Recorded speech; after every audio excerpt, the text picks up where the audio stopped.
5 प्रकार के प्रथम पाप का पूर्णतः परित्याग और क्रोध विवेक से मिथ्या दर्शन चलने में विवेक, उसको संयम कहा है। और संयम से वह सर्व प्रकार के कर्म के आश्रम के द्वार को बंद कर देता है? नहीं, मात्र पाप के आश्रम द्वारों को बंद किया है। और पाप के द्वार बंद हुए हैं तो पाप का घट जाना, मिट जाना, वह पुण्य में चला जाता है। इसका अर्थ है कि 5 महाव्रतों का निर्तिचार पालन करना भी, तो अब सूत्रों में क्या आया है कि वह शरीर संबंधी सुख प्राप्त करता है। आगे समवायिक सूत्र के 5:26 का उदाहरण दिया था। उन्होंने कहा कि वह अब निर्जरा के स्थान पर आ गया है। तो 5 महाव्रतों का ग्रहण कर लेना मात्र निर्जरा नहीं है, कर्म के आश्रम के द्वार को, पाप कर्म के आश्रम के द्वार को बंद किया है। आपने नहीं किया। नहीं किया। करना भी चाहते हैं। पाप के आश्रम द्वार यानी पाप के आने के मार्ग बंद करना चाहते हैं क्या? जहां चाह वहां राह। यदि चाहते हैं तो फिर राह क्यों नहीं पकड़ रहे हैं? महाराज मजबूरी है। देखो कौन सी मजबूरी है? इतनी आयुष हो गई है। तो मैंने नमूने बताए कि 66 में मैंने ली, 68 में आत्मज्ञाता जी ने ली, 70 में आत्मदत्ता जी ने ली, 71 में आत्मरमणी जी ने ली, और 84 में विरक्त मुनि जी ने ली। अब आप अपनी गिनती कर लो, 84 से ऊपर हो गए हो क्या? 84 के ऊपर हो गए हो तो बात छोड़ देते हैं। और 84 से ऊपर भी हो गए हो तो 88 की उम्र तक साधना की, तो 88 तक भी हो गए हो तब भी साधना में 5 महाव्रतों का निर्तिचार पालन करना, 5 महाव्रतों का पालन करने के साथ साथ तप में प्रविष्ट होना, और तप से कर्म की निर्जरा होती है। तो संयम और तप का फल क्या कि प्रथमतः वह 5 प्रकार के पापों में पूर्णतः विरत होता है। उसके बाद फिर शेष 13 प्रकार के पापों में निरंतर मंदता करता जाता है। मंद करते करते बंद कर देता है, पापों से पूर्णतः परे हो जाता है। पापों से पूर्णतः परे हो जाए तो वह फिर पुण्य में आ जाता है। तो अब मुझे पुण्य से भी परे हटना है कि मुझे पुण्य भी नहीं चाहिए, आपको तो पाप भी चाहिए, मुझे पुण्य भी नहीं चाहिए। जरा अंतर तो कर लो दोनों में। आपको तो पाप भी चाहिए, मुझे पुण्य भी नहीं चाहिए। कितना अंतर है असंयम और संयम में। पूरी तरह से असंयमी जीवन जी रहे हैं। कौन सा संयम लिया है आपने? क्या इंद्रिय संयम किया है? क्या कषाय संयम किया है? और केशी गौतम संवाद 23वां अध्ययन उत्तराध्ययन में कौन सी ऐसी साधना आप कर रहे हैं? केशी श्रमण पूछते हैं तो कहते हैं मैंने एक अजित शत्रु आत्मा को जीत लिया है। और अजित कहने का अर्थ है कि इस आत्मा पर विजय प्राप्त करना अत्यंत कठिन है। कौन सी आत्मा? ये कषायजन्य आत्मा, ये विषयजन्य आत्मा। तो ऐसी आत्मा को वश में करना, उस पर विजय प्राप्त करना, कषायों से कसेली हो रही, विषयों से विषैली हो रही ऐसी आत्मा पर विजय प्राप्त करना यह अत्यंत कठिन है। अत्यंत कठिन होते हुए भी केशी श्रमण क्या कह रहे हैं कि मैंने उस पर विजय प्राप्त नहीं किया, आपने कैसे कर ली है? तो उन्होंने कहा उस पर भी विजय प्राप्त की जा सकती है, अजित शत्रु तो इस अपेक्षा से कहा कि जिसने ऐसा मान लिया कि विषयों से विषैली हो रही, कषायों से कसेली हो रही, इस आत्मा पर विजय प्राप्त करना कायरों का कहना है कि विजय प्राप्त नहीं हो सकती है।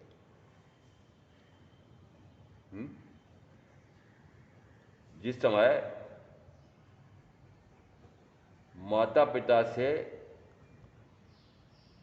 5 महाभारत ग्रहण करना, दीक्षा लेना, प्रवज्ञा ग्रहण करने के लिए माता पिता से आज्ञा लेने जाते हैं, उस समय माता पिता सामान्यतः सब जगह आया है, तो यहां पर भी 33:2 में आया है कि उस समय माता पिता 13 प्रकार के दृष्टांत देते हैं और दृष्टांत देकर समझाते हैं कि इसी प्रकार से संयम बड़ा दुष्कर है। एक आध दो उदाहरण दे देते हैं कि जैसे बालू का, रेत का कवल गले उतारना बहुत कठिन है, वैसे 5 महाव्रतों का धारण करना भी कठिन है। जैसे नंगी तलवार की, तेज धार वाली तलवार के ऊपर नंगे पांव चलना अत्यंत कठिन है, उसी प्रकार से संयम का पालन भी कठिन है। जैसे महानदी गंगा को बाहुओं से उल्टे प्रभाव तैरना कठिन है, वैसे ही हे बेटा संयम का पालन भी कठिन है। जैसे महासमुद्र को बाहों से तैर करके पार कर लेना कठिनतम है, वैसे ये संयम भी कठिन है। ऐसा जिस समय माता पिता उस बेटे को कह रहे थे, तो बेटे ने कहा कि हे माता पिता, यह कायरों के लिए दुष्कर है, वीरों के लिए नहीं। किसने कहा, किसको कहा? बेटों ने मांगा। माता पिता को क्या कहा कि माता पिता जो आप कह रहे हैं वो कायरों के लिए कठिन है, और मैं कायर नहीं हूं, वीर हूं। आप क्या हैं? आज तय तो कर लो कि आप क्या है, मैं क्या हूं। कायर, डरपोक, बुजदिल, हताश, निराश, हतोत्साहित, कुछ नहीं कर सकता। इस उम्र में क्या हो सकता है? इतने रोग के साथ कैसे हो सकता है? इतनी सामाजिक परीक्षा, इतने मेरे पारिवारिक समस्याएं, इतने सारे काम पड़े हुए हैं, पहले ये सारे कार्य निपटाऊं तो संयम लूं। आपके सामने कौन सी समस्या है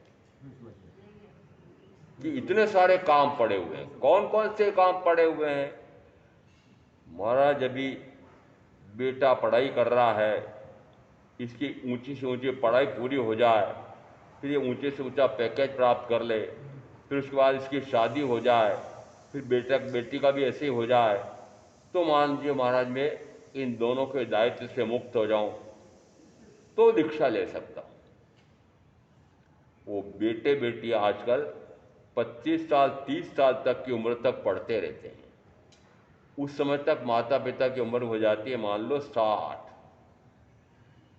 65।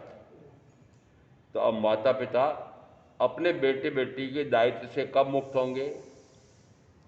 शादी करते हैं तो आजकल 30-32 तक, तो 35 तक तो सोचते ही नहीं है समस्या है। तो अब आप बताओ, अपने बेटे बेटी के दायित्व से कब मुक्त हो सकते हो? महाराज, यदि बेटे बेटी के दायित्व से मुक्त हो सकते हैं तो ठीक है, वापस पति की सेवा, पत्नी की सेवा, महाराज उसका क्या होगा? किसका क्या होगा? मैं छोड़ के दीक्षा ले लूं महाराज, वो बूढ़ी पत्नी का क्या होगा? पत्नी सोचती मैं ले लूं, पर महाराज वो बूढ़े पति का क्या होगा? इन सब को मैं उत्तर देता हूं, मर जाओ तब क्या होगा? कौन सा उत्तर दिया? मर जाओ तो क्या होगा? मर जाओ, मैं उदाहरण देता हूँ, उदाहरण नहीं, पक्का पक्का प्रकरण है, पर फिर भी उदाहरण ही कहता हूँ। 32 वर्ष की उम्र में शादी की, शादी करने के बाद 2 साल तक वैवाहिक जीवन रहा, और 2 साल के वैवाहिक जीवन में 2 जुड़वा बेटियां हुई। जिस समय वह 10 महीने की थी, उस समय उनका पिता, उस पत्नी का पति कोरोनाग्रस्त हो गया और मर गया। जैसे वो मर गया, वैसे ही पत्नी भी मर गई, वो दोनों बेटियां भी मर गई। ऐसे है ना? ऐसा है क्या? नहीं ना? क्यों? मरने वाला मर गया तो मर जाओ ना आप भी उसके पास साथ। इतना प्राण प्यारा लगता है, इतना प्राण प्यारा लगता है कि यदि उसके प्राण निकल गए हैं तो पत्नी को भी प्राण निकाल देना चाहिए, प्राण छोड़ देने चाहिए। क्यों? और प्राण प्यारा नहीं रहा तो मैं क्या करूंगी? तो उसी के साथ जल मरो। था पहले, था पहले। जीते जी पत्नी उस पति के साथ, जब उसकी दाह संस्कार होता है तो वह भी उसमें कूद जाती थी। अब क्यों नहीं कूदते हुई? मरने वाला मर गया, मैं उसके साथ मरूं क्या? बताओ, मरने वाला मर गया, मैं उसके साथ मरूं क्या? ये रोगी होने वाला रोगी हो गया, अब मैं इसके पास जाऊं, मेरे को कोरोना का रोग हो जाएगा, ये मरता हो तो मरे, ये मरती हो तो मरे, मैं क्यों मरूं? ये युग बता रहा हूं आपको, अभी अभी बीता है, अभी अभी बीता है। यदि पति पत्नी दोनों में से किसी एक को अंतिम श्रेणी का कोरोना हो गया है और अब उसको एक कमरे में कैद कर दिया गया है, मैं भाषा अलग बोलता हूं, कमरे में कैद कर दिया गया है, और अब जिस समय उसको भूख लगे तो पत्नी क्या करे कि भोजन तो बनाती थी, भोजन बना करके, और वो भोजन उसके कैद वाले कमरे के बाहर डेली के दो दूर रख करके ये कह देती है भोजन रखा हुआ है, ले लेना, खा लेना। फिर क्या होता था? हुँ? अरे प्राण प्यारी किसको बचा रही है? अपने प्राण बचा रही है कि प्राण प्यारे के प्राण बचा रही है? हुँ?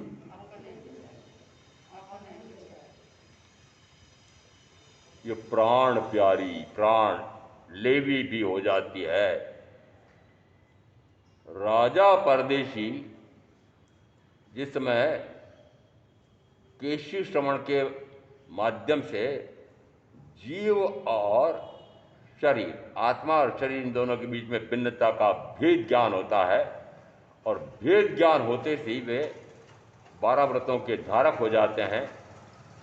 जैसी 12 व्रत ले लिए, तो अब यदि सम्यक्त हुई है ज्ञान पूर्वक, तो ज्ञान पूर्वक सम्यक्त हुई तो उसका फल आना चाहिए।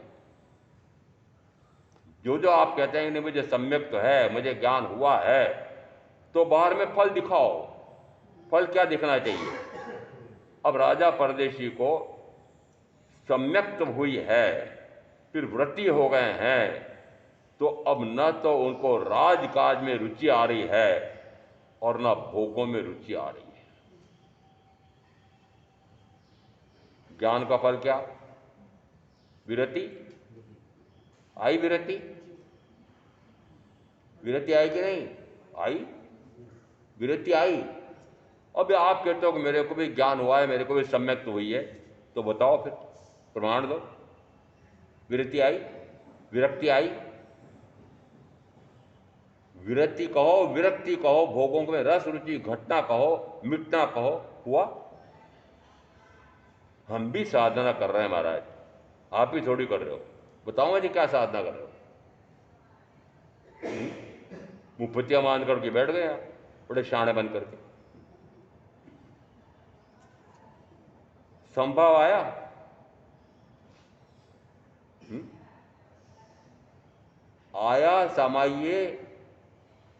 आया सामायस्ස अट्ठे जा विसर्गम। क्या आ रहा हो? जाव है ना, उसमें बीच में जितने आए हैं वो सारे गिन लेना कि क्या आप सामायिक का अर्थ जानते हैं, क्या आप सामायिक का प्रयोजन जानते हैं, क्या आप प्रत्याख्यान का अर्थ जानते हैं, प्रत्याख्यान का प्रयोजन जानते हैं, क्या आप संयम का अर्थ जानते हैं, संयम का प्रयोजन जानते हैं, क्या आप संवर का अर्थ जानते हैं, प्रयोजन जानते हैं, क्या आप व्युत्सर्ग का अर्थ जानते हैं, प्रयोजन जानते हैं। ऐसा जिस समय काला सेविसी अणगार एक भगवान महावीर के स्थविर भगवान से मिलते हैं, उन्हें पूछते हैं,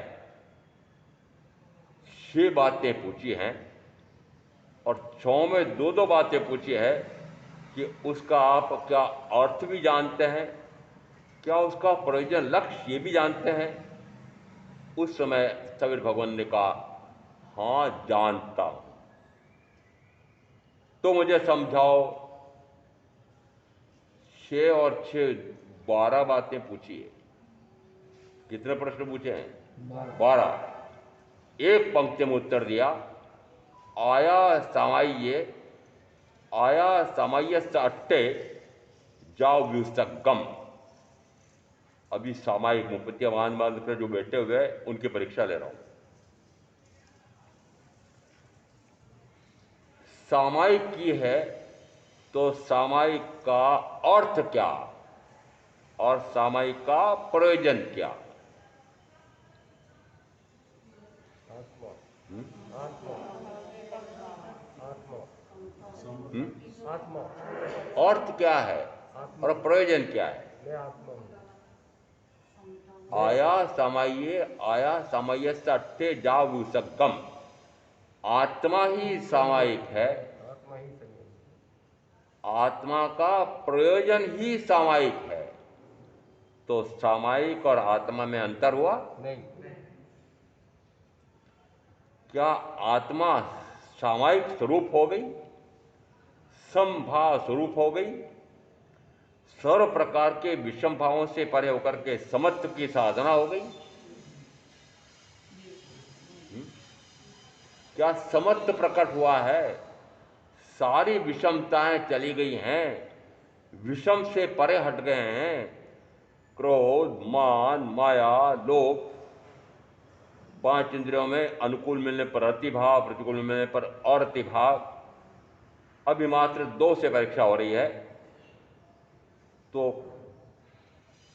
4 कषायों से कसेली हो रही और 5 इंद्रियों के विषयों से विषेली हो रही इस आत्मा पर विजय प्राप्त हो गई क्या?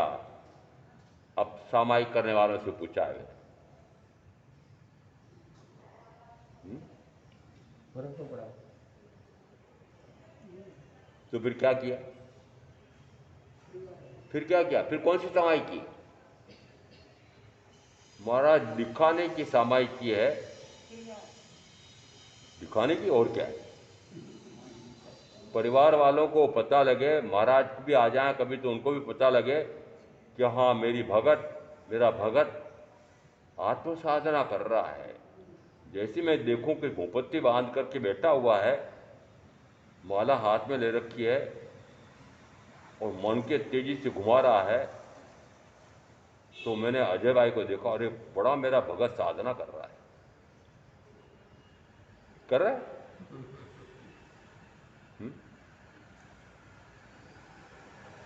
मैंने कहा कि शरीर के प्रति, 5 इंद्रियों के प्रति ममता मूर्छा छूट गई। शरीर से जुड़े हुए प्रियजन, परिजन, प्रीतम, प्रीतमा, उससे प्रीति टूट गई। धन वैभव कमाने की इच्छा समाप्त हो गई। करोड़पति, अरबपति, खरबपति बनने की लालसा, तृष्णा समाप्त हो गई। अब करोड़पति, अरबपति से पूछ रहा हूं, ये सामने बैठे मेरे, सुशील जी सामने बैठे, मुझे कहते मेरे पास इतने करोड़ का धन है। तो मैंने कहा गिनते तो बताओ। महाराज गिनती नहीं है। क्या नहीं है? अरे और भी कोई ऐसे हो तो बता दो, मैं इन्हीं की बात कर रहा हूँ। आप भी हो तो बता दो मुझे, तो आपकी बात करूँ फिर। अरे मेरे ऐसे ऐसे श्रावक हैं, करोड़पति, कोट्याधीश। देखो महाराज की सेवा में कोट्याधीश ऐसे श्रावक श्राविकाएं भी हैं, महाराज का कद भी ऊंचा हो जाएगा। कि ऐसे ऐसे कोट्याधीश आकर के उनको वंदन नमस्कार करते हैं। जिस समय महावीर को इस प्रकार के कोट्याधीश वंदन नमस्कार करते थे, बड़े प्रसन्न होते होंगे। क्यों? और एक कोट्याधीश मेरे चरण पर माथा रगड़ रहे हैं। मैंने देखा सही। मैंने कहा दीक्षा लेते से ही कितना अंतर आ जाता है कि वो करोड़पति, अरबपति, खरबपति भी आकर के उसके चरणों में माथा टेकते हैं। फिर बड़े बड़े पदवीधारी आकर के भी उसके चरणों में माथा टेकते हैं। मैंने सोचा अरे संयम लेना सबसे अच्छा है। इतने लोग आकर के मेरे सामने झुकते हैं। ओ अंदर में पुरानी सबारा हो दे बोले, गया गर्त में। क्यों? संयम का अर्थ समझा ही नहीं। संयम का अर्थ होता है प्रथमतः 5 इंद्रियों का संयम, 4 कषायों का संयम, और 5 और 4 9 इनका राजा यह अजित शत्रु आत्मा, जो निरंतर कषायों में विषयों में विषेला हो रहा है। तो मूलतः तो यह आत्मा है। दोष इंद्रियों को क्यों, कषायों को दोष देते हो, निमित्तों को दोष क्यों देते हो, अन्य को दोष क्यों देते हो? दोष मेरा स्वयं का है। दोष मेरा स्वयं का है। वो विकार का भाव करता कौन है? नहीं, आत्मा स्वयं करता है, और आत्मा विकार कर नहीं सकता। आत्मा को तो त्रैकालिक स्वभाव है, निर्विकारिता।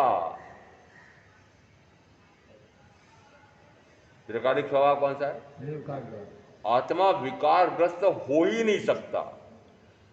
परम ज्ञानी को आश्चर्य है कि यह आत्मा मेरे सामने जो बैठे हुए हैं, ये विकारग्रस्त हो कैसे रहे हैं? आत्मा तो विकारग्रस्त हो ही नहीं सकता है। परम सत्य यह है कि आत्मा तो विकारग्रस्त हो ही नहीं सकता है, परंतु व्यवहार में देखा जा रहा है कि विकार में जा रहा है। तो यह सत्य है कि असत्य है?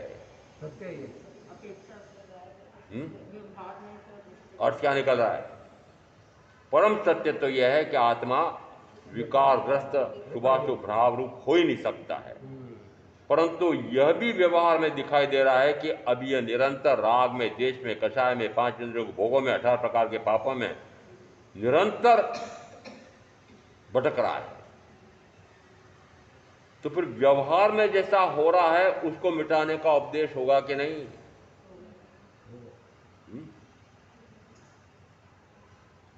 तो व्यवहार में सामायिक का अर्थ क्या? कि 48 मिनट तक 2 करण 3 योग से सावध्यों की क्रिया नहीं करूंगा, नहीं कराऊंगा, मन से, वचन से, काया से। यही सामायिक है। उस सामायिक से क्या समत्व की साधना हुई? क्या आत्मा का निज वैभव प्रकट हुआ? आत्मा का निज वैभव, आत्मा का निज वैभव कौन सा है? आत्मा का वैभव अपने आप के वैभव से अपरिचित हैं। अनंत ज्ञान, अनंत दर्शन, अनंत सुख, अनंत वीर। कितने गुण? 4 गुण है कुल मिलाकर के, पर 4 गुण में से भी एक ही गुण कैसा है? अनंत। ज्ञान कितना? कि बाह्य अपेक्षा से भी ज्ञान, बाह्य अपेक्षा भी इससे भी कहूं तो कि सर्वलोकालोक के ज्ञाता हैं। सर्वलोकालोक के ज्ञाता से मुझे क्या करना है? मुझे तो अपना ज्ञाता हो जाना है। आपको हो जाना है। तो अभी जिन जिन का जानना हो रहा है उनका जानना बंद हो तो अपना जानना होगा। जब तक पर का शरीरादि का जानना हो रहा है तब तक आत्मा का जानना नहीं है। जिस समय आत्मा का जानना होगा उस समय शरीरादि का जानना छूट जाएगा। तो क्या कहो? आत्मा आत्मा को उपलब्ध हो गया है। आत्मा अभी घूम रहा है। कहां घूम रहा है? 5 इंद्रिय विषयों में, 4 कषायों में, 18 प्रकार के पाप में, 9 प्रकार के पुण्य में, निरंतर पाप पुण्य पाप पुण्य पाप पुण्य पाप पुण्य, शुभ शुभ शुभ शुभ पाप पुण्य, निरंतर उसी में भटक रहा है। तो अब ऐसे में मैंने सूत्र कौन सा दे दिया कि क्या आप सामायिक का स्वरूप जानते हैं? क्या आप सामायिक का अर्थ जानते हैं? क्या सामायिक का प्रयोजन जानते हैं? काला सेविसी अणगार भगवान पार्श्वनाथ के परंपरा शिष्य थे और उनके सामने उन्हें लग रहा था कि हो न हो 24वें तीर्थंकर हो गए हों, हो न हो ये उनके शिष्य हों, परंतु पता कैसे लगाऊं कि उनके शिष्य हैं कि 24वें तीर्थंकर हो गए हैं? तो कठिन से कठिनतम प्रश्न पूछे और प्रश्न पूछे 6 और 6 में एक एक में 2 2 12 और 12 प्रश्न पूछ करके उत्तर आया एक पंक्ति में। आया सामाय्य आया सामाय्य अट्ठे जाव्यु सगम कि आत्मा ही सामायिक है। आत्मा ही सामायिक का अर्थ या प्रयोजन है। से लगा करके सारे गिनना व्युत्सर्ग तक। तो व्युत्सर्ग तक कह दिया तो 20 के 4 सम्मिलित हो गए। 20 के 4 कौन से पूछे थे? क्या आप सामायिक का अर्थ जानते हैं? फिर क्या आप संवर का अर्थ जानते हैं? क्या आप व्युत्सर्ग का अर्थ जानते हैं? क्या आप प्रत्याख्यान का अर्थ जानते हैं? अब यहां इन सब का अर्थ मैं जानता हूं, इन सब का अर्थ प्रयोजन में जानता हूं और इन सब का अर्थ है मात्र आत्मा की शुद्धावस्था, वह आत्मा की शुद्धावस्था का प्रकट हो जाना। तो अब जितने प्रकार की आपकी साधना चल रही है, जो जो चल रही है, अभी तो यहां पर 6 का नमूना आया है, परंतु जो जो जिस जिस प्रकार की साधना कर रहा है उसका फल आपको कि क्या आत्मा आत्मा को उपलब्ध हो गया है कि 5 इंद्रियों के भोगों को उपलब्ध है कि पत्नी को उपलब्ध है कि पति को उपलब्ध है कि मकान दुकान को कल कारखानों को उपलब्ध है, किस किस को उपलब्ध हो? अन्य अन्य के लिए सारे काम कर रहे हैं, पराये पराये का सारा काम कर रहे हैं और पराये का काम करोगे तो अपना काम छूट जाएगा और अपना काम करोगे तो पराये का काम छूट जाएगा। अब अपना कौन और पराया कौन, तो ये समझाओ महाराज। अपना कौन और पराया कौन? अपना कौन? ज्ञान गुण मतलब पहले पराया समझा दो, मैंने कहा पहले अपना कौन समझ लो ना। ज्ञान अपना तो मैं आत्मा, मैं मेरा, मैं मेरा, फिर शरीर तू तेरा, मैं मेरा तो तू तेरा मैं मेरा मैं मेरा। तो फिर अब तू मैं किससे करनी है? पति पत्नी से नहीं। जो तू मैं मुझे कहता हूँ तू मैं पत्नी पत्नी में हो जाए तो बहुत अच्छा हो जाए। तू मैं हो जाए, इतना झगड़ा फसाद हो जाए कि तू तेरा मैं मेरा, भाग यहां से। तो पत्नी भाग जाएगी या पति भाग जाएगा तो दूसरा भाग जाएगा। तो झगड़े करो ना, कर तो झगड़े करते तो ऐसे में करोगे। कौन सा झगड़ा करो? मैं मेरा हूं, तू तेरी है। मैं तो मेरा आत्मा और शरीर, ये शरीर तू तेरा। अब सबसे पहले तू मैं किससे करनी है? ये शरीर तू तेरा है और मैं आत्मा मेरा हूं। आज किससे झगड़ोगे? हम्म? अरे आज लड़ाई किससे करनी है? स्वयं से। हम्म? स्वयं से। लड़ाई लड़ने में तो निपुण हो आप, लड़ाई तो खूब लड़ते हो, भले कितने प्रेमी कहलाते हो, बड़े प्राण प्यारे कहलाते हैं, बड़ी प्राण प्यारी कहलाती है, पर लड़ते जरूर हो। कोई बताओ जरा मुझे कि महाराज हम पति पत्नी ऐसे हैं कि हमारा कभी क्लेश नहीं हुआ। महामंत्री जी आप तो बता सकते हो। ऐसी शिक्षा मत दिया करो। हम्म? महाराज हमारा कभी क्लेश नहीं हुआ। मैंने कहा कभी क्लेश नहीं हुआ, इतने मोह कर्म का बंद किया है कि ठीक सातवीं नार की जाओगे। लो क्लेश नहीं किया और सब से रहे तो भी जन्म मरण, और क्लेश करो तो भी जन्म मरण, राग करो तो भी मरण, द्वेष करो तो भी मरण। मरण तो है। तो फिर क्या करें कि राग द्वेष से परे होकर के वीतराग स्वभाव में चला जा। रति करो तो भी कर्म, और रति करो तो भी कर्म, कि रति अरति से परे होकर के विरति में चला जा। हर्ष और शोक, हर्ष करो तो भी कर्म का बंध, शोक करो तो भी कर्म का बंध। तो हर्ष और शोक से परे होकर के मात्र अंतर में आनंद में मग्न हो जाओ। न राग न द्वेष, न रति न अरति, न हर्ष न शोक। कितनी जोड़ियां बना सकता हूं मैं? इसका अर्थ है कि जो बाहर में इतनी जोड़ियां बन रही है वो सारे आपके परिवार में घट रही है।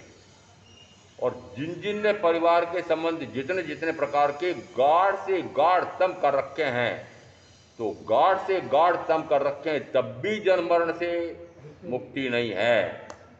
और खूब लड़ाई झगड़ा कर रखा हो तब भी जन्म मरण से मुक्ति नहीं। जैसा चलना ठीक है। महाराज जी फिर मुक्ति किससे? फिर मुक्ति किससे? दोनों से परे हो। न राग न द्वेष, न शुभ न अशुभ, सबसे परे हो जाओ। आत्मा अपने आप में आ जा। जब मैं अभी विहार करते हुए आ रहा था तो मैंने देखा एक रेगिस्तान दिखाया हुआ था, बड़े बड़े पेड़ वो दिखा रखे थे ताड़ के, ऊंट दिखा रखा था। फिर एक प्रकार से विरह विवल पत्नी का चित्र दिखाया हुआ था, और अब उसके मुंह से शब्द निकल रहे हैं, घर कब लौटोगे?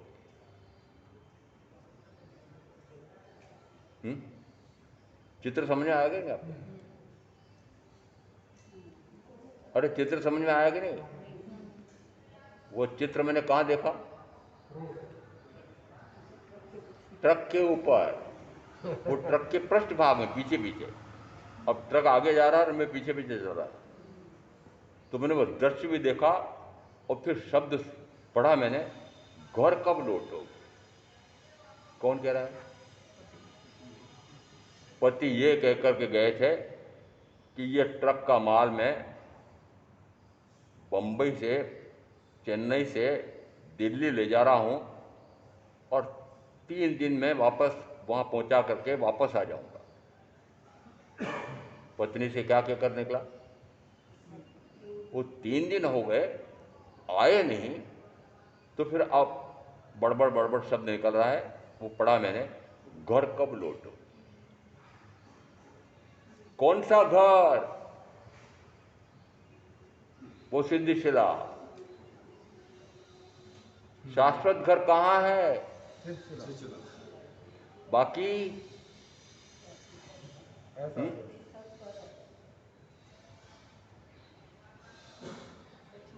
नमी राजर्षि को जब कोई प्रश्न पूछा होगा, उसमें उन्होंने उत्तर दिया था कि मार्ग में घर कौन बनाता है? हम्म? मार्ग में मैंने न जाने कितने घर बनाए, छूटे कि नहीं छूटे? छूटे। आपने अभी जो घर बना रखा है उसके स्थान पर मैं बता रहा हूं अब कि घर तो अभी बना रखा अट्टालिका, परंतु जिस समय चींटी मकोड़े बने थे उस समय घरौंदा बनाया था, आपको पता नहीं है। बारीक बारीक लाल चींटियां होती है और आपका ये ऐसा मकान बना हुआ है, ऐसा स्थानक बना हुआ है कि इस प्रकार से फर्श लगा रखी है, पता नहीं कहाँ से वो छेद करके और अंदर से मिट्टी के कण लाती है और अपना घर बना रही है कि बरसात आएगी तब मैं कहाँ रहूंगी। तो सारी चींटियां मिलकर के क्या कर रही है? घर बना रही है। हम्म? तो अब बताओ कि इस प्रकार के घर कितनी बार बनाए और कितनी बार छोड़े। अब घरों में एक दो उदाहरण मैं देता हूं। अब तो समाप्त हो गई आपकी नई पद्धति के कारण से, कोरोना ये जब से मोबाइल आया है। पहले गोरैया पक्षी होती थी, अरे अब तो आपके नेट में चित्र देखोगे और क्या देखोगे, वो अब गोरैया पक्षी तो खत्म हो गई। एक गोरैया पक्षी होती थी, वो जिस समय उसको पता लगता था कि बच्चा होने वाला है तब वह एक घोंसला बनाती है, एक पेड़ की बिल्कुल बारीक से बारीक टहनी, और उस पर वह पहले लंबा लटकता हुआ और उसके बाद में फिर एक उल्टा, उल्टा है ना, तिनका तिनका तिनका तिनका इकट्ठा करके लाती है और इस प्रकार का घोंसला बनाती है कि वो घोंसला उल्टा लटका रहता है उस टहनी पर, और फिर नीचे से कैसी रचना करती होगी कि उसके अंडे, उसके बाद छोटे छोटे बच्चे उसमें सुरक्षित रहें और कोई पक्षी झपट्टा मार करके मेरे इस प्रकार के बच्चों को हानि न पहुंचाए। बताओ, अपने संतान से उस माता को कितना प्यार, कितनी ममता, कितनी मूर्छा कि मेरे इन बेटों को और कोई हानि न पहुंचाए। अब माताओं को पूछ रहा हूं मैं, आपकी भी अभी इसी प्रकार की स्थिति रही कि नहीं रही है, कि नहीं है? हुँ? तो गोरिया पक्षी बने थे उसमें, और अभी अभी यदि ऐसी माता बने हैं तो उसमें अंतर क्या हुआ? हुँ? कुछ नहीं हुआ, कुछ नहीं हुआ। इसका अर्थ है कि जिस समय दीमक का जीव बना था, अब घर बनाना है, महल बनाना है, आप इस दीमक के महल का तो पता ही नहीं लगा सकते हो। कभी एकदम कोई पट्टी उठाओ, मैंने देखा हुआ है भवन निर्माण के समय वो पट्टी उठाई और उठाते से वहां पर इतनी दीमक निकली, इतनी दीमक निकली, और दीमक जैसी बार फैलती है, मैंने देखा अरे उनकी जो पंक्तियां बनी हुई थी वो कैसे तो अंदर घुसती होंगी, कैसे निकलती होंगी। जयपुर में भूल भुलैया है, उस भूल भुलैया में से तो फिर भी निकल जाएगा, परंतु दीमक जिस प्रकार से महल बनाती है वो कैसे बनाती होगी, कोई और व्यक्ति उसमें घुस करके वापस सुरक्षित निकल जाए, असंभव मानता। कितनी सुरक्षा, स्वयं के शरीर की सुरक्षा कहूं कि अपने बच्चों। संतान की शरीर की सुरक्षा के लिए कहूं, जिस जिस समय जो जो बने होंगे उस समय अपने शरीर की सुरक्षा भी, अपने बेटे बेटी उनकी संतानों की सुरक्षा के लिए भी कितना कार्य किया। हुँ? जिस समय चिड़िया को लगता है कि गर्भ में बच्चा आ गया है, उस समय वह तिनका तिनका इकट्ठा करता है। साथ में मैंने देखा कि एक और चिड़िया भी तिनका इकट्ठा कर रही है। तो मुझे लगता है कि दोनों नर मादा हैं। मादा को लगा कि बच्चा होने वाला है, इसलिए तिनके बीन बीन कर लाती है और ऐसी सुरक्षित स्थान पर घोंसला बनाती कि कोई और पक्षी आक्रमण न कर दे, मेरे बच्चों को हानि न पहुंचा। इतनी सुरक्षा का ध्यान कब रखा था? ये सारे उदाहरण इसलिए दे रहा हूं। उस समय भी इतना अपने संतान से इतनी ममता मूर्छा, जिस समय बच्चा होने वाला है उस समय इतनी सुरक्षा व्यवस्था पहले से की। बच्चा हो गया तो उसके बाद में फिर वापस उसके पास बैठ करके सेती है, फिर अंडे से बच्चा बाहर आता है, फिर उस बच्चे के पास बैठ करके सेती है। सेती समझते हो? सेती है, और सेती है, सेते सेते उसका वो बच्चा बड़ा होता है। बड़ा होता है तो फिर छोटे छोटे से दाने ला करके उसके मुंह में देती है। और मैंने यहाँ तक देखा है, बहुत बारीकी से देखता हूँ, कोई बात देखता हूँ, वे अपने उस बच्चे से चोंच लड़ाती है और उसके बाद में पूरे शरीर का व्यायाम करवाती है, लड़ती है उससे, युद्ध लड़ती है। किससे? अपने बच्चे से। क्यों लड़ रही है? यदि और कोई पक्षी उसको मारने के लिए आएगा तो वह अपना सांस बटोर करके उससे युद्ध कर सकती है। ऐसा अपने उस चिड़िया ने अपने बच्चों को भी सक्षम बनाया है। कबूतर का देखो, वो अपने बच्चों को सेम चोंच से लड़ा लड़ा करके और खूब आपस में युद्ध करके वो अपने उस बच्चों को युद्ध करने में कुशल बनाती है माँ। ये सारे कार्य कब किए थे? कितनी बार किए थे? अनंत बार। इस भाव में आके क्या किया?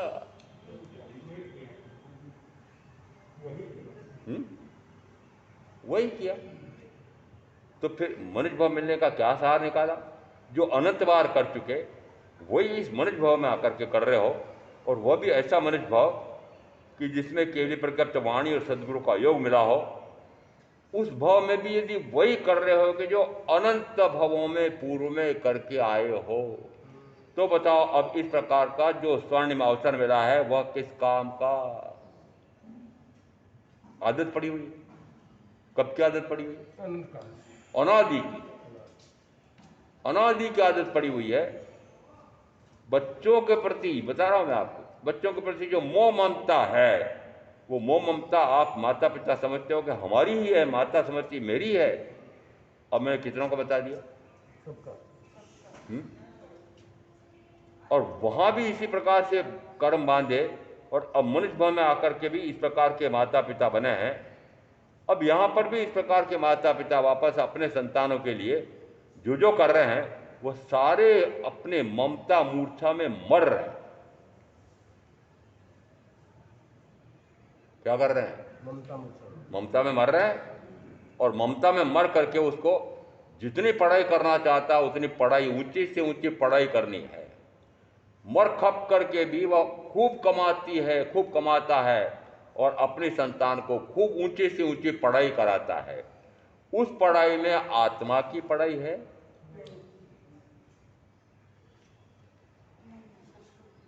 अरे आजकल आप दादा दादी, आप माता पिता, आपकी संतानें जो पढ़ाई कर रही है, उस पढ़ाई में आत्मा की पढ़ाई है क्या? मेरा नमूना बता देता हूं थोड़ा सा। मैं जिस समय 9वीं कक्षा में था, तो 9वीं कक्षा में व्यावहारिक शिक्षा ले रहा था, और व्यावहारिक शिक्षा में ऐसा हुआ कि मैं 9वीं कक्षा में प्रथम आ गया था। हमको उस समय मेवाड़ से गए थे, वो मुख्य प्रधानाध्यापक हमको भर्ती नहीं कर रहे थे। मेवाड़ के बच्चे कमज़ोर होते हैं, हम आपको एक कक्षा नीचे रखेंगे। मैंने कहा नहीं, ऐसा कैसे होगा, परीक्षा ले लो हमारी। परीक्षा ली, मैं सफल हो गया। तीन थे हम, भर्ती हो गया। और वो जो कह रहे थे कि मारवाड़ी बहुत बुद्धि में तेज होते हैं, उन तेज बुद्धि वाले मारवाड़ी 40 बच्चों को मेवाड़ी बच्चे उसे पछाड़ दिए। समझ में आता है? तो जिस समय मैं 9वीं कक्षा पढ़ रहा था, उस समय मुझे याद है, जैन सिद्धांत विशारद प्रथम खंड,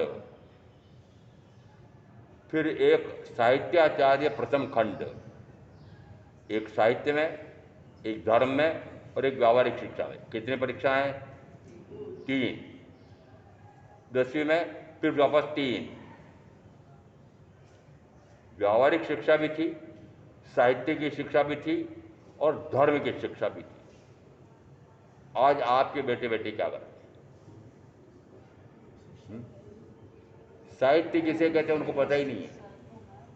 जो कहानी है, उपन्यास है, नाटक हैं, महाकाव्य हैं, काव्य हैं, उनका रसास्वादन पता ही नहीं उनको कि क्या होता है।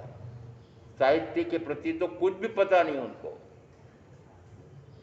काव्य, महाकाव्य, तो काव्य किसे कहते हैं, महाकाव्य किसे कहते हैं? अच्छा, आज पूछ कर तो देखना आपके बड़े बड़े बेटे बेटियों को कि काव्य किसे कहते हैं, महाकाव्य किसे कहते हैं। और महाकाव्य रामधारी सिंह दिनकर ने एक कामायनी नाम का ग्रंथ लिखा था। और मुझे याद है अभी भी कि मैं जब 7वीं कक्षा में था तब मैंने कामायनी का अध्ययन किया था। रुचि चाहिए। वोल्गा से गंगा राहुल शंकराचार्य ने एक बहुत गजब का ग्रंथ लिखा था, वो मैंने 6ठी कक्षा में पढ़ा, आज भी याद है। वोल्गा रूस की राजधानी उस समय की, वोल्गा से गंगा भारतवर्ष की। तो आर्य वहां से कैसे चल करके आए और कैसे यहाँ आर्यावर्त भारत में बसे, उसका पूरा वर्णन। अब ये कौन सी कक्षाओं में पढ़ा? 6ठी क्लास। समझ में आ रहा है? जरा आपके बेटे बेटी को तो पूछना। हमें नहीं पता। कहानी तेरी कुड़माई हो गई दत्त। अब वो प्रेमचंद की कहानी इतनी प्रसिद्ध हुई, इतनी प्रसिद्ध हुई, मात्र उसको क्या पूछा, वह किराने की दुकान पर सामान लेने जाती थी, सामान लेके आती थी। उस दूसरे मित्र ने भी देखा था तो उसने सहज ही पूछ लिया, तेरी कुड़माई हो गई? कुड़माई है ना, सगाई हो गई क्या? तेरी कुड़माई हो गई दत्त। ऐसा कहकर के कहानी पूरी कर दी। वो प्रेमचंद की कहानी, कहते हैं कहानीकारों में से प्रेमचंद सबसे विशिष्ट कहानीकार थे। और उनकी कहानियों में फिर ये एक सबसे प्रसिद्ध कहानी थी। जरा आपके बेटे बेटी को पूछना कि प्रेमचंद को जानते हो? कुछ पता नहीं है, कुछ पता नहीं है। जैन सिद्धांत विशारद, पाथर्डी बोर्ड, अहमदनगर। व्यावहारिक शिक्षा के साथ कौन सी और शिक्षा है? 2, धर्म की भी, साहित्य की। आपके बच्चे क्या पढ़ रहे हैं? जानवर बना रहे हो, भोगों का कीड़ा बना रहे हो, वासना का कीड़ा बना रहे हो। खूब ऊंची पढ़ाई करेगा, खूब ऊंचा पैकेज प्राप्त करेगा, खूब ऊंचे कारखाने लगाएगा, खूब धन कमाएगा और चक करके 5 मिनटों का जीवन पर भोग भोगेगा और नरक में जाएगा, नरक में जाएगी। बताओ क्या पढ़ा रहे हो, क्या पढ़ा रहे हो? और उस धार्मिक पढ़ाई का, उस साहित्य की पढ़ाई का मजा अब मुझे लग रहा है, अब आ रहा है कि चाहे विलंब से ही निकला होऊंगा, परंतु निकल तो गया। कितनी उम्र में? 66 में। 66 वाले कितने हैं? जरा हाथ ऊंचे करो। 66 वाले सारे इधर आ जाना। अच्छा, 66, 68 वाले, 70 वाले, 72 वाले, 84 वाले, सारे जाने, सारे इधर आ जाना। किधर? ये सारे नमूने बता दिए मैंने कि इस उम्र में भी दीक्षा लेने वाले हुए हैं मेरे साथ। समझ में आ रहा है? महाराज अब क्या हो सकता है, इतनी उम्र हो गई है महाराज, ये रोग हो गए हैं, ये महारोग हो गए हैं, हो गए होंगे, कोई बाधा नहीं। मानव मत की बाधा है, मानव मत की संयम की आराधना नहीं कर सकता, मानव मत की मैं 5 महाव्रत का निरतिचार पालन नहीं कर सकता। दृढ़ करो, अंदर में दृढ़ करो तो हो सकता है, हो सकता है। और हो सकता है कि नहीं हो सकता, मैं खुद अपने आप का नमूना पेश कर रहा हूं। हो सकता है कि नहीं हो सकता है? महाराज तपस्या करना तो बड़ा कठिन है।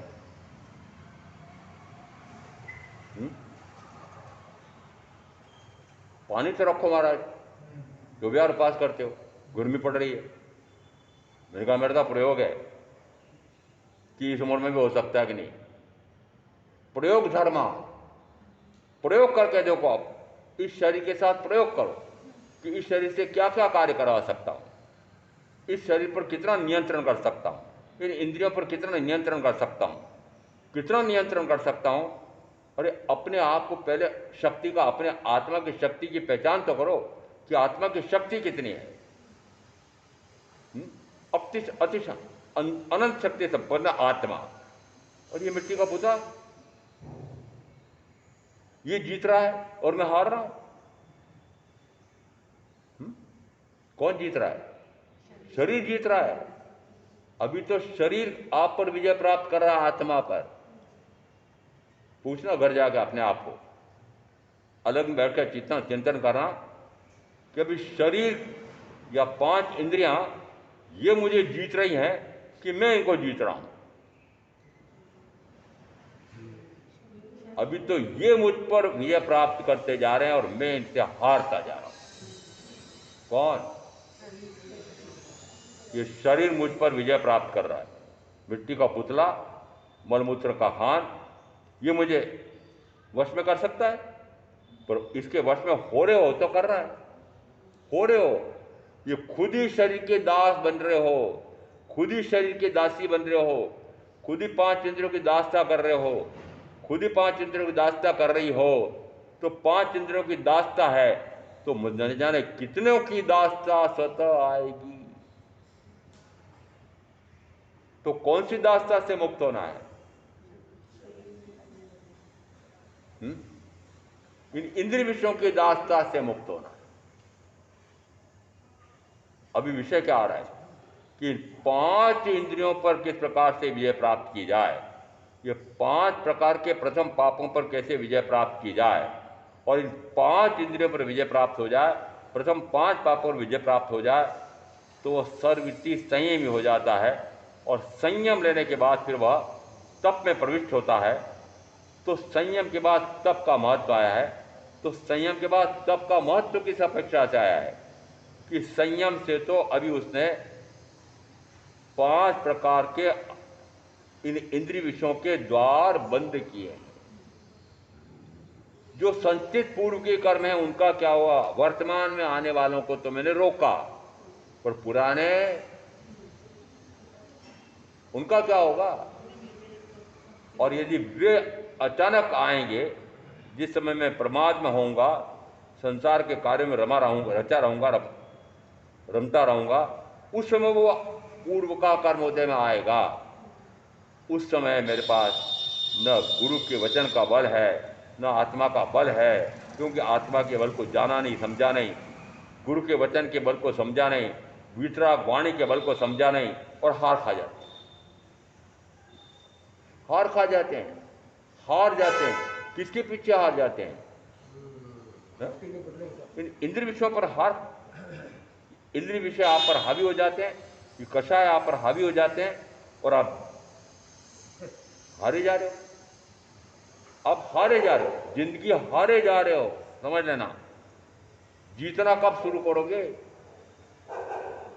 और किस पर जीतना है? किसको जीतना है? अपने आप के उस कषाय जन्य आत्मा को विषय जन्य आत्मा पर विजय प्राप्त करो।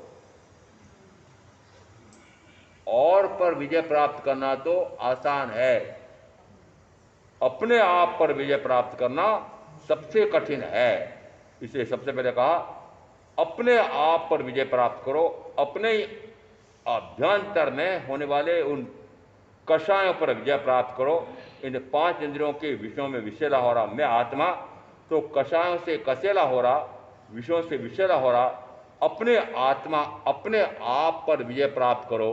और अपने आप पर विजय प्राप्त करना तो फिर भी आसान है, अन्य का दमन करना, तो वह अन्य का दमन करने से क्या मिलेगा? अपने आप का दमन करो। अप्पा चेव दमे अब्बो अप्पा उखल दुद्दमो अप्पा दंतो स्वयं वहीम अस्तिम लोहे परत है। कि अपने आप की इस आत्मा का, कौन सी आत्मा का, कि कषाय में जा रही, विश्व में जा रही, इस आत्मा का दमन कर। और अन्य अन्य का दमन करने से क्या लाभ मिलेगा? अपने आत्मा का, अपने इन स्वयं की विश्व में विषैला हो रहा, कषाय में कषैला हो रहा, इस आत्मा पर विजय प्राप्त कर। तो आत्मा पर विजय प्राप्त करेगा तो सर्वथा विजेता हो जाएगा। ऐसा तत्व का स्वरूप समझ करके मैं आप जो साधना करेंगे उसका अवश्य कल्याण होगा। ओम शांति।